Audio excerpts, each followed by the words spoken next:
देखिए, देश के संविधान को खत्म करने के लिए अनुच्छेद 368 के तहत 3 शर्तें चाहिए। एक, हर सदन में यानी लोकसभा में है तो एक शर्त यह है कि बहुमत का जो उसको समर्थन होना चाहिए, तब संविधान को खत्म करने के लिए संशोधन विधेयक लाया जाएगा। तो एक तो बहुमत होना चाहिए।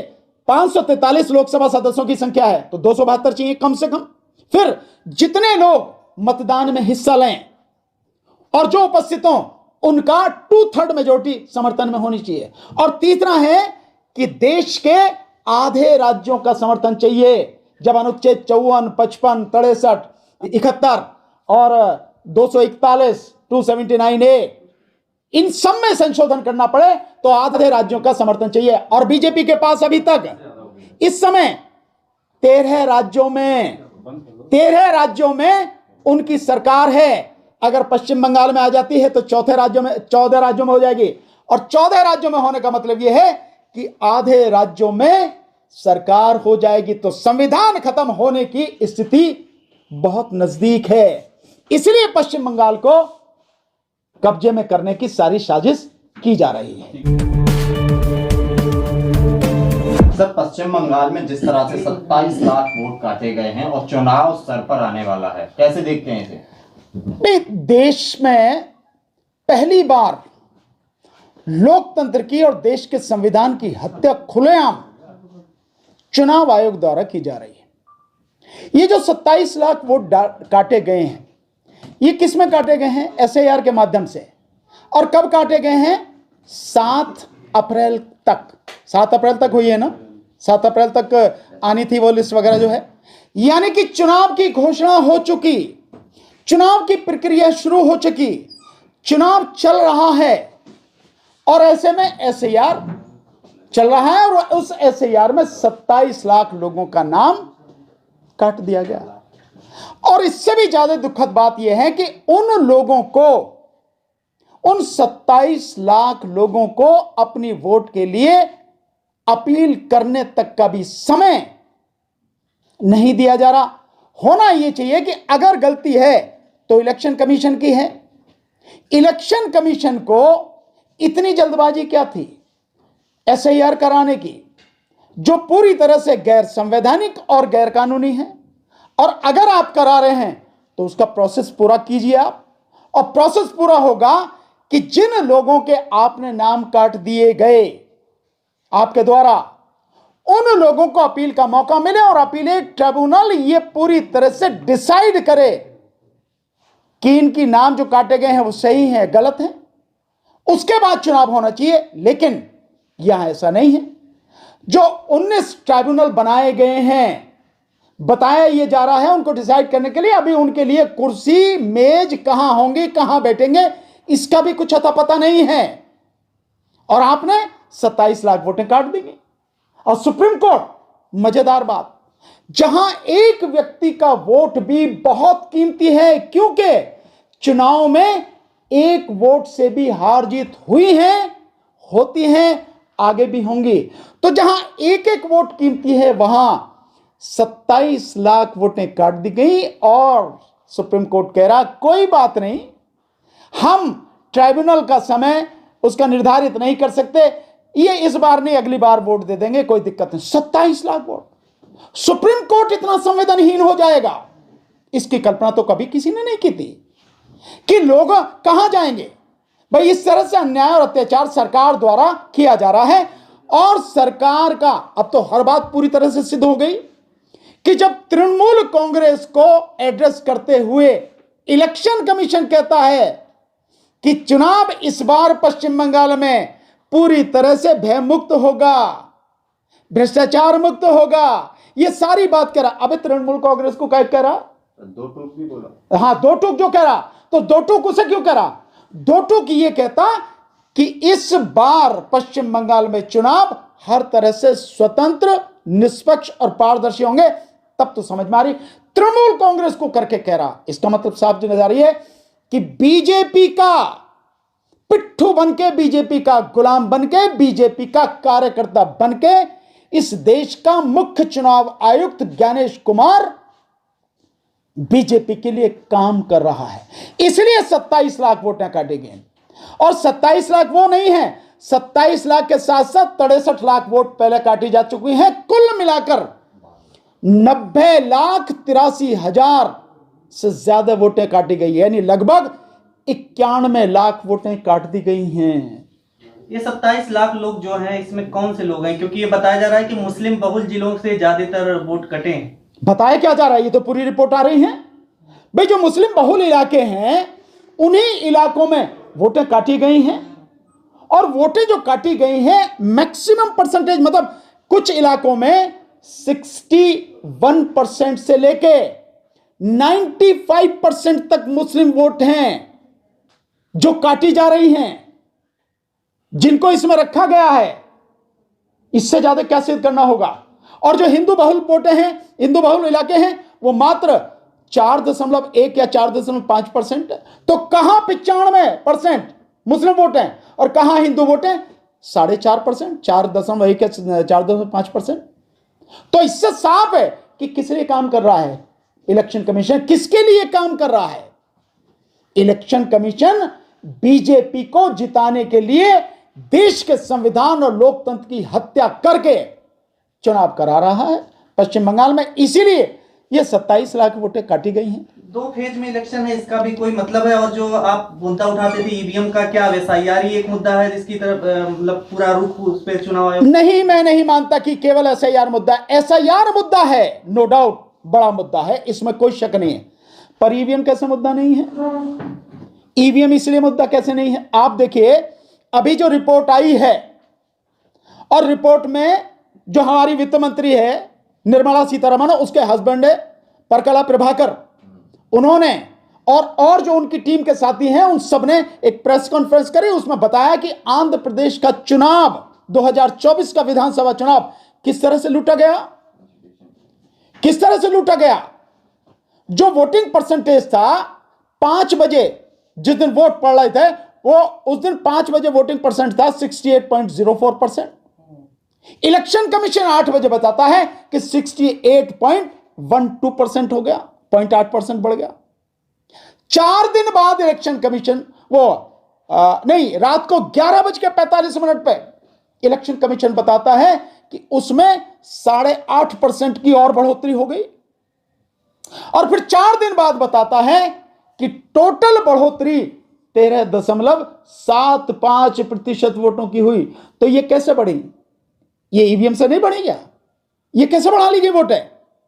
रात को जब शाम को 6 बजे वोटिंग बंद हो जाती है और आंध्र प्रदेश में 46,000 पोलिंग बूथों में रात को वोटिंग चल रही है 11:45 तक, और 11:45 तक जो वोटें बढ़ाई गई हैं, उसके बाद भी वोटिंग हुई 3,500 पोलिंग बूथों में रात को 2 बजे तक वोटिंग चली है। टोटल वोट जो बढ़ाई गई इलेक्शन खत्म होने के बाद 52 लाख वोटें बढ़ाई गई। 11:45 से 2 बजे के बीच में रात को वोटिंग हो रही है।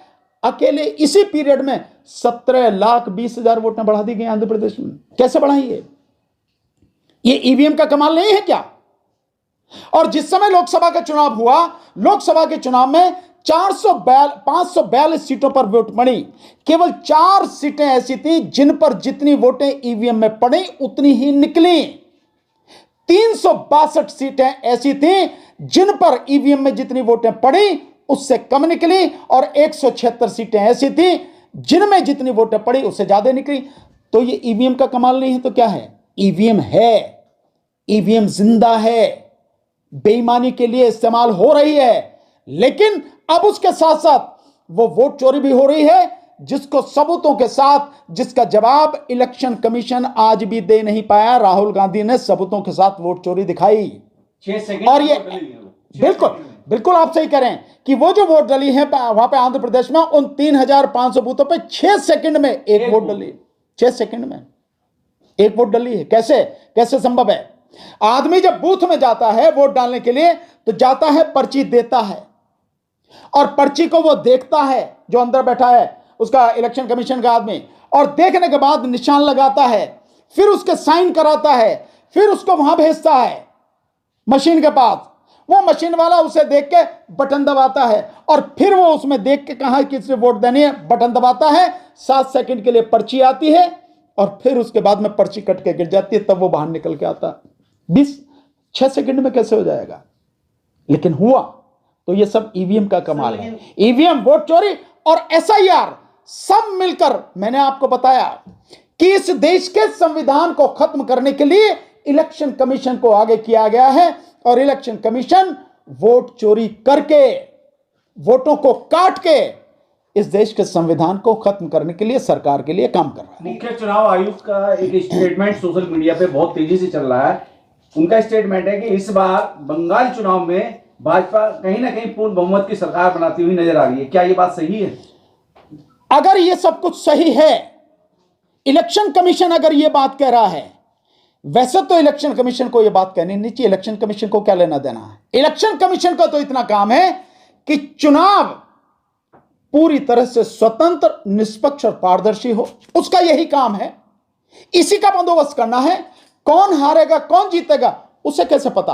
और अगर इलेक्शन कमीशन ये बात कह रहा है तो इलेक्शन कमीशन को वाकई में पता होगा, क्योंकि उससे पता है 91 लाख वोटें वो काट चुका है जो बीजेपी के अगेंस्ट पड़नी थी, और बाकी मशीन उसके हाथ में है, जितनी चाहेगा वोट बढ़ाएगा। जैसे मैंने अभी आंध्र प्रदेश का उदाहरण आपको बताया कि जिस समय वोटिंग बंद हुई उस समय कितना परसेंटेज है और 4 दिन बाद कितना परसेंट, 13.75%, यानी लगभग 14% वोट बढ़ा दिया गया। तो ये तो इसके हाथ में, मशीन इसके हाथ में, जिसको जितनी वोट चाहे बढ़ा दे, जिसकी जितनी चाहे कम कर दे। सर, लेकिन आपके हिसाब से क्या लग रहा है, अब एसआईआर में अब तो समय, मतलब जो वोटर लिस्ट में नाम चढ़ने थे चढ़ गए, अब तो वोटिंग है, तो इसके बाद क्या किसकी सरकार बनेगी? मैं नहीं जानता कि किसकी सरकार बनेगी, मुझे नहीं पता किसकी सरकार बनेगी, पर मैं इतना जानता हूं अगर निष्पक्ष चुनाव हो गया, जो कि होगा नहीं, ये मैं दोनों चीज साथ में कह रहा हूं, अगर निष्पक्ष चुनाव हो गया किसी भी प्रदेश में इंक्लूडिंग पश्चिम बंगाल, तो बीजेपी किसी सूरत में सत्ता में नहीं आ सकती पश्चिम बंगाल में। लेकिन मैं जानता हूं निष्पक्ष चुनाव होगा नहीं, बेईमानी से होगा, और इलेक्शन कमीशन का जो स्टेटमेंट अगर वो सही है उस हिसाब से सारी चीज हो गई और 91 लाख वोटें काटी जा चुकी हैं, विशेषकर मुस्लिम इलाकों की काटी गई हैं, तो इसका मतलब साफ है कि उसने पूरा इंतजाम कर लिया बीजेपी को जिताने के लिए। तो बीजेपी अगर जीतेगी तो उसमें सारा हाथ, सारा श्रेय इलेक्शन कमीशन, मुख्य चुनाव आयुक्त का होगा, जिसने सारी बदतमीजी की सीमाएं पूरी पार कर दी हैं और एक छटे हुए मोहल्ले के गुंडे के हिसाब से, गुंडे की तरह काम कर रहा है। क्या करेगी अगर भाजपा बंगाल में सरकार बनाएगी, तो बंगाल में ऐसा क्या करने वाली है? क्योंकि वो उसके मैनिफेस्टो में तमाम चीजों का जिक्र है, यूसीसी और महिलाओं को पैसे देने का और तमाम चीजों। बात वो नहीं है कि महिला में उसमें क्या करेगी, जिसको भी पैसा देने का वादा है, जिसको भी सुविधा देने का वादा है, बीजेपी ने कभी वो वादा पूरा नहीं किया। आप महाराष्ट्र देख लो, आप मध्य प्रदेश देख लो, इस बार तो गाय भैंस भी दे रहे हैं मुझे। कुछ भी दे दो, अभी तो सब कुछ दे देंगे भाई। अभी तो आप कहो, आपको कोठी, एक एक कोठी आपके नाम कर देंगे, बंगला आपके नाम कर देंगे, बकने में क्या दिक्कत है भाई? मुंह ही तो है, बोलना ही तो है, और मोदी से बड़ा झूठा तो इस धरती पर कोई नहीं है। तो कुछ भी चाहे वो बोल देंगे, लेकिन करेंगे क्या? करेंगे कुछ नहीं, क्योंकि वोट चाहिए, उसके लिए आपको कुछ भी बोल देंगे जो आपको हो। जिस तरह से बिहार में 10,000 रुपए दे के लोगों से वोट खरीदा गया, क्या ऐसा भी कुछ है? नहीं, बिहार में 10,000 रुपए देकर वोटें उनको नहीं मिली। कुछ वोटें मिली हो वो अलग बात है, लेकिन इतनी वोटें नहीं मिली जिससे वो जीत जाएं। ये 10,000 रुपए की आड़ में जो एसआईआर के माध्यम से, ईवीएम के माध्यम से बेईमानी की गई, वोटें काटी गई, उस बेईमानी को छुपाने के लिए ये 6,000 की नौटंकी की गई। अगर आप देखो तो जैसा मैंने आपको बताया कि 128 सीटों पर बिहार में बीजेपी उन सीटों पर जीती है जिसमें एसआईआर के माध्यम से 13,000 से लेके 65-66 हजार वोटें काटी गई हैं। 128 सीटें, 203 में से 128 माइनस कर दो, बीजेपी तो सैकड़ा भी नहीं छू सकती। सो यही सब कुछ सब जगह चल रहा है, लगातार यही प्रक्रिया हो रही है। सर, आप एसआईआर को लेके, ईवीएम को लेके तमाम सवाल कर रहे हैं और इस चीज को लेके आंदोलन भी हुआ था, लेकिन सुप्रीम कोर्ट पे भी सवाल कर रहे हैं, तो इसका सॉल्यूशन क्या है? जन आंदोलन, इसका सॉल्यूशन जन आंदोलन है। सड़कों पर तो आप पहले भी उतरे थे। नहीं, अभी उस तरह से उतरे नहीं हैं। उतरेंगे, देश की जनता को उतरना पड़ेगा, लड़ना पड़ेगा, तभी देश का संविधान बचेगा, और संविधान बचेगा तो देश की जनता बचेगी, और अगर देश की जनता बचेगी तो उनके अधिकार बच पाएंगे, अन्यथा नहीं कुछ बचेगा। तो जन आंदोलन करना पड़ेगा, देश की जनता को तैयार हो जाना चाहिए, और जन आंदोलन सबसे पहले करना है इस देश के मुख्य चुनाव आयुक्त, या यूं कहो कि भारत चुनाव आयोग के खिलाफ सबसे जबरदस्त जन आंदोलन करना पड़ेगा, क्योंकि यही एक गुंडा, यही एक देशद्रोही आज की तारीख में देश के संविधान को खत्म करने के लिए सरकार की गुलामी करते हुए अपना पूरा नैतिक पतन कर चुका है। इसके लिए आंदोलन करना पड़ेगा। एसआईआर गैर संवैधानिक, गैर कानूनी फिर भी चलती रही, और पिटीशन वही की वही पड़ी है। बिहार का चुनाव भी हो गया, यहां के चुनाव भी हो गए, एसआईआर चल रही है, पिटीशन वहीं पड़ी है। सर, बंगाल सो अदालत कुछ करने वाली नहीं। बंगाल में ही क्यों फोकस है बीजेपी का? क्या करेगी बंगाल अगर? भाई, बंगाल अपने आप में एक बहुत मजबूत राष्ट्र है, वो मजबूत प्रदेश है, बहुत मजबूत प्रदेश है। सो वहां से अगर आप सत्ता हासिल कर लेते हैं, और केवल ये नहीं है बंगाल में क्यों है, इसका कारण और भी है। अगर आज की तारीख में देखिए देश के संविधान को खत्म करने के लिए अनुच्छेद 368 के तहत 3 शर्तें चाहिए। एक, हर सदन में, यानी लोकसभा में है तो बहुमत, एक शर्त यह है कि बहुमत का जो उसको समर्थन होना चाहिए, जो भी मतलब संविधान को खत्म करने के लिए संशोधन विधेयक लाया जाएगा, तो एक तो बहुमत होना चाहिए। 543 लोकसभा सदस्यों की संख्या है तो 272 चाहिए कम से कम। फिर जितने लोग मतदान में हिस्सा लें और जो उपस्थित हों, उनका 2/3 मेजोरिटी समर्थन में होनी चाहिए। और तीसरा है कि देश के आधे राज्यों का समर्थन चाहिए। जब अनुच्छेद 54, 55, 63, 71 और 241, 279A, इन सब में संशोधन करना पड़े तो आधे राज्यों का समर्थन चाहिए। और बीजेपी के पास अभी तक इस समय 13 राज्यों में उनकी सरकार है। अगर पश्चिम बंगाल में आ जाती है तो 14 राज्यों में हो जाएगी, और 14 राज्यों में होने का मतलब यह है कि आधे राज्यों में सरकार हो जाएगी, तो संविधान खत्म होने की स्थिति बहुत नजदीक है। इसलिए पश्चिम बंगाल को कब्जे में करने की सारी साजिश की जा रही है।